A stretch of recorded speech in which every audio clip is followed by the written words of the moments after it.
en face de moi qui nous menaçait de mort, non.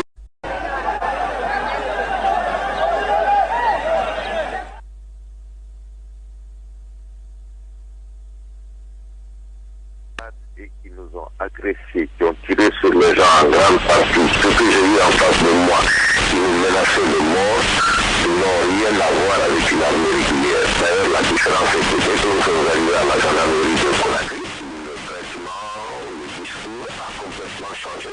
Donc, d'un côté, vous avez des ordres de instruction particulière sauf à la violence, et de l'autre côté, au BM3, nous avons trouvé des gendarmes guinéens avec lesquels on pouvait discuter. On sait qui sont les meneurs de ces hordes qui ont déferlé hier au stade? C'était l'aide de camp du capitaine Dadis, Toumba, et le capitaine Tevoro, le commandant au capitaine Tevoro.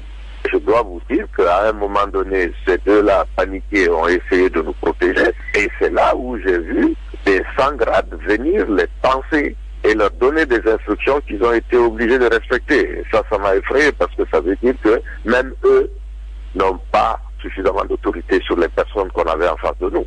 Ce que j'ai vu hier est un désordre complet et une anarchie totale.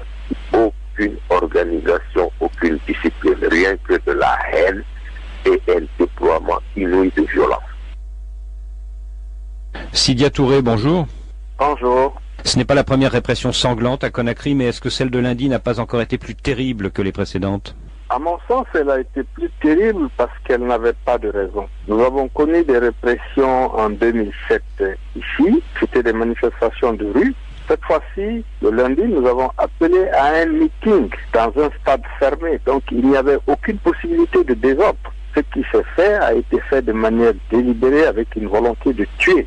Non seulement il y a eu des tueries, mais il y a eu des choses qu'on n'avait pas constatées en 2007, c'est-à-dire cette agression contre les femmes, cette manière de faire en sorte que les femmes soient violées, qu'elles soient humiliées. Nous n'avons jamais connu ça dans notre pays. Qui commandait la troupe au moment où les militaires ont ouvert le feu dans le stade du 28 septembre? Nous avons négocié notre passage avec le commandant Tevoro. Quand nous avons réussi à passer, il était convenu qu'on aille lire notre déclaration et qu'on quitte le stade. Mais quand nous avons vu ces hordes arriver avec des fusils d'assaut et tout ce qui s'ensuit, elles étaient commandées par l'aide de camp du président Dadis, c'est-à-dire le capitaine Toumba. Donc c'est quelqu'un qu'on a clairement identifié. Et est-ce que Cellou Dalein Diallo et vous-même, vous avez senti que votre vie était en danger à ce moment-là? Nous étions 4 leaders de la coalition des forces vives ensemble. Cellou Dalein, moi-même, Jean-Marie Doré et François Le Sénégal. Nous avons pensé que nos vies étaient en danger parce que nous avons vu, avant que les militaires n'arrivent à notre niveau, nous les avons vus abattre des gens. Nous avavons compris qu'il fallait... Vous été frappé? Moi, j'ai été frappé comme tous les autres, frappé, tombé, perdu beaucoup de sang. Nous avons été rattrapés à la dernière minute pour nous mettre dans une voiture pour aller à la clinique. Mais là également, un jeune militaire, moins gradé que son supérieur, s'est opposé et je peux vous dire, le supérieur s'est plié. C'est là où j'ai commencé à m'inquiéter parce que je me suis rendu compte que la hiérarchie n'était même pas respectée au sein de cette armée. Alors justement, pour sa défense, le chef de la junte, Moussa Dadis Camara, affirme qu'il est débordé par des éléments incontrôlés. Oui, mais il appartient à celui qui est responsable de l'armée de gérer son armée. S'il ne peut pas la gérer, il va falloir qu'il se trouve des solutions. Moi, je suis responsable des hommes que j'ai sous mes ordres, si je suis militaire ou responsable d'entreprise. Et est-ce que vous avez senti de la part des bérets rouges de l'aide de camp du capitaine Dadis Camara, c'est-à-dire de Toumba Diakité, est-ce que vous avez senti la volonté de casser les reins de l'opposition? Mais absolument, pas seulement de l'opposition. On voulait réduire la population guinéenne au silence. Ces gens sont venus intimider, mais tuer également les gens pour bien leur faire comprendre qu'il n'était plus question de contester quoi que ce soit. C'est une volonté d'asseoir une dictature totale par la violence et l'intimidation. Voilà 25 ans que votre pays est gouverné par des militaires. Comment les convaincre de retourner dans leur caserne? Je crois que c'est la clé de voûte de toute cette affaire. Et c'est justement par le fait que les Guinéens sont complètement désabusés et qu'ils savent pertinemment qu'ils ne peuvent rien tirer d'un tel régime qu'ils ne veulent pas recommencer. Ce qui fait que ceux qui veulent aujourd'hui s'imposer par la force des armes ne peuvent pas convaincre la population guinéenne de rallier cette opinion. C'est totalement impossible. À New York, l'opposant Alpha Condé affirme qu'il n'est plus question de faire des élections, mais de faire partir ce pouvoir criminel. Qu'en pensez-vous? Écoutez, aujourd'hui, c'est vrai que les élections nous paraissent très loin. Nous avons aujourd'hui des difficultés à maintenir la population au calme parce que même hier encore, nous avons eu des morts dans les rues de Conakry.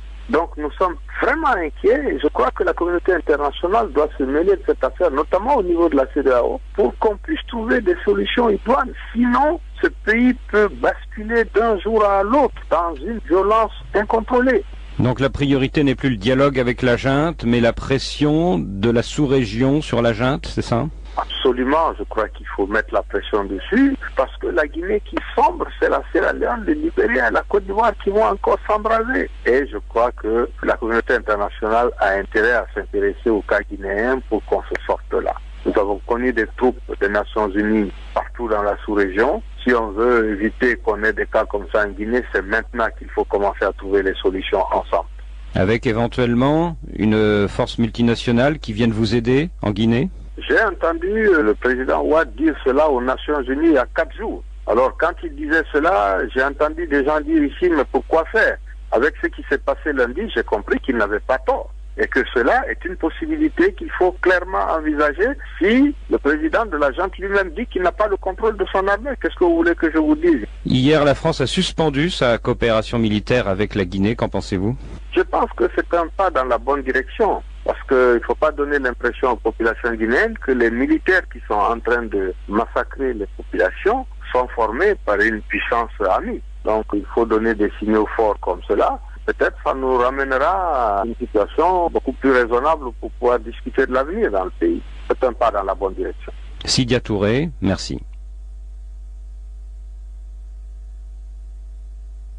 Avait l'intention de me tuer et ils l'ont dit clairement qu'on va m'exterminer, que je ne parlerai plus à RFI, et ils m'ont assommé de coups, ils m'ont blessé à la tête et ils ont cassé toutes mes côtes.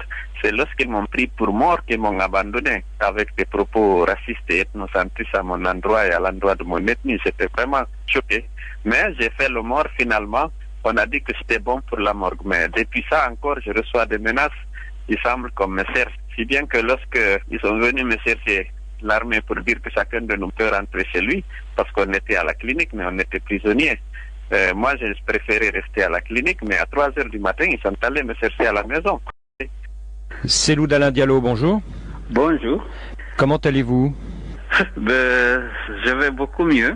Je voudrais profiter de cette opportunité pour adresser mes condoléances à tous ceux et à toutes celles qui ont perdu de proches pendant ces événements du 28 septembre. Moi, je me porte beaucoup mieux ici. Je suis en train de me traiter. Si je suis loin d'eux, c'est en raison de mon état de santé, mais dès que la situation va s'améliorer, je vais retourner en Guinée pour me joindre à eux et pour continuer le combat.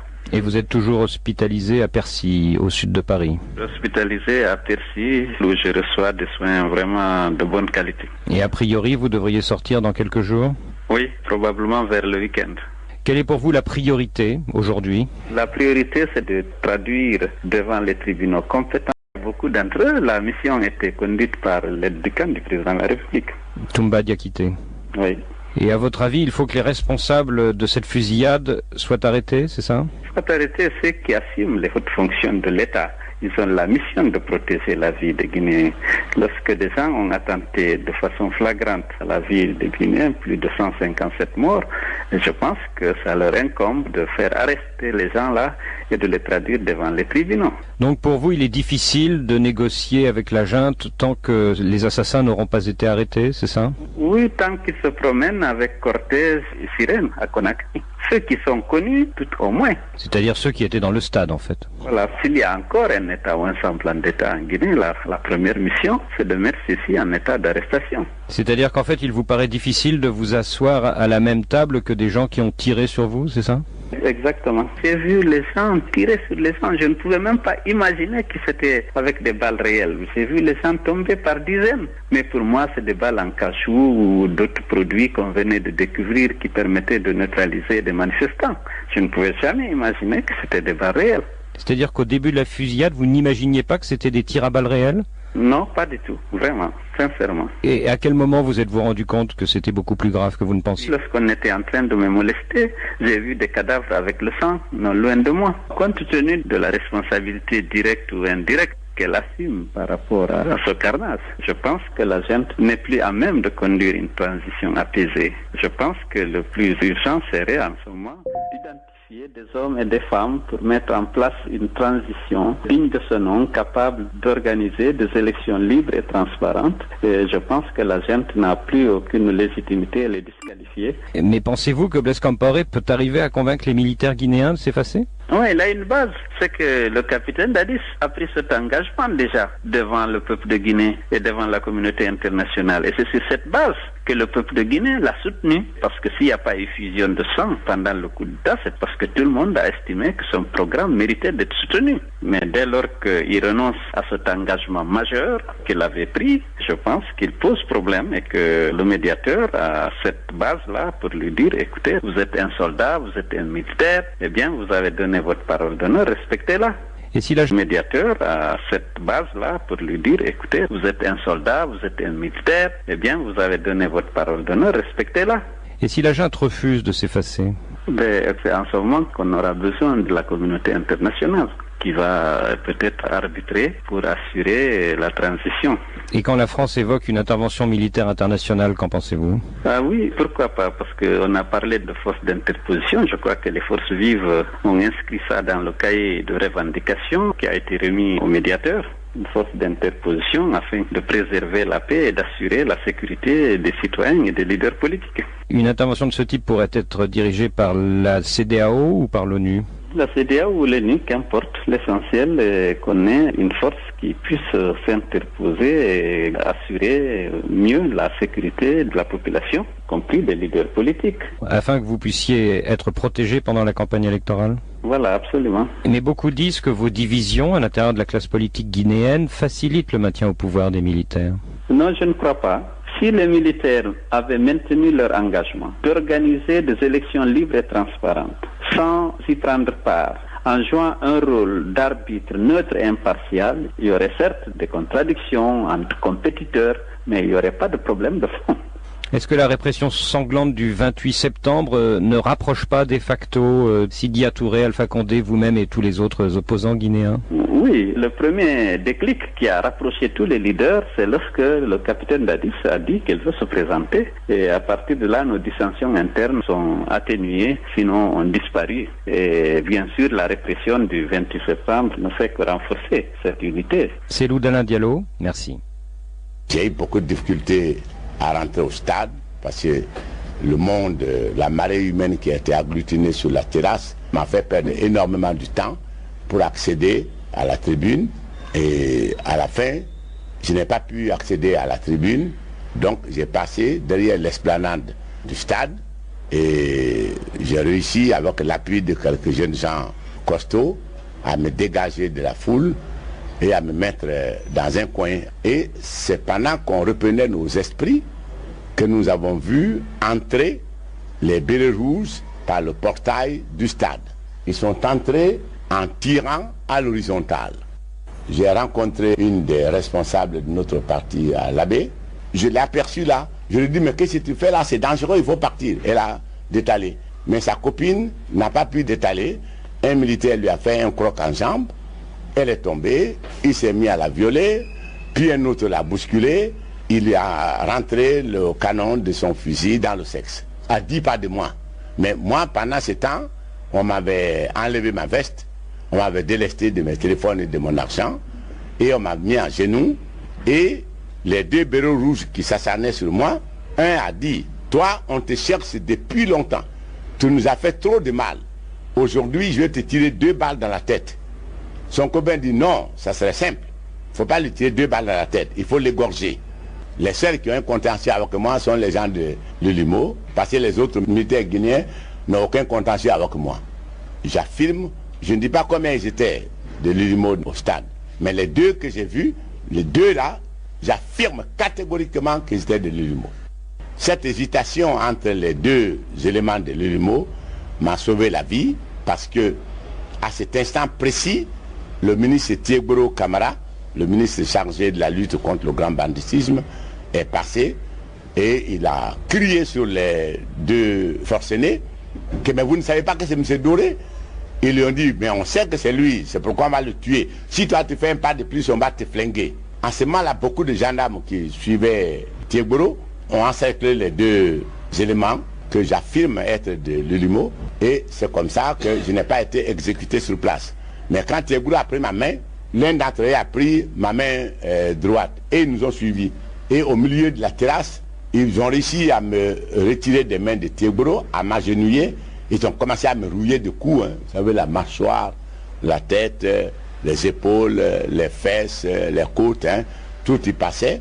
Et mon problème était de ne pas tomber, parce que si je tombais, ils me tiraient une balle dans la tête pour s'occuper d'autres personnes. Du point où on m'a pris pour m'amener dans les véhicules qui nous ont transportés, dans un premier temps à la clinique Ambroise Paré, puis à l'état-major de la gendarmerie, pour échouer enfin à la clinique Pasteur, j'ai vu non seulement des femmes ensanglantées, les jambes écartées, mais j'ai vu 3 ou 5 corps sans vie, notamment sur l'esplanade qu'on appelle la terrasse. Ça, j'ai vu des cadavres.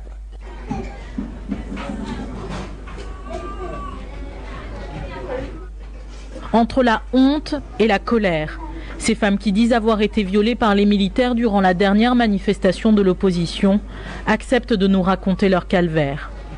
C'est le cas de 2 militantes qui se trouvaient dans le stade lors de la violente répression. Il y a quelqu'un qui est venu mettre sa main sur, je ne sais pas comment dire ça. Donc ils m'ont violée, oui, ils m'ont violée. Je suis sortie au stade nue. J'ai vu les soldats mettre le fusil sur les femmes. Dans le sexe? Dans le sexe. J'ai tout vu. Quand j'étais en train de me frapper, après j'étais nue. Ils ont fait ça à beaucoup de femmes? Beaucoup. Toutes les femmes qui étaient là-bas, ils l'ont fait. Le stade du 28 septembre, synonyme désormais de la barbarie infligée à ces femmes. Lorsque les militaires ont tiré sur les manifestants, seules les femmes ont eu du mal à s'échapper. La panique ayant gagné la foule, elles se sont retrouvées prisonnières face aux soldats.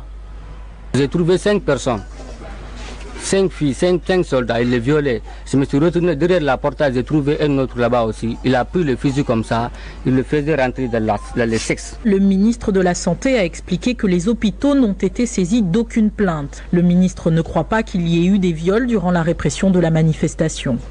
Et pourtant, ce n'est pas l'avis de ce médecin urgentiste qui souhaite garder l'anonymat.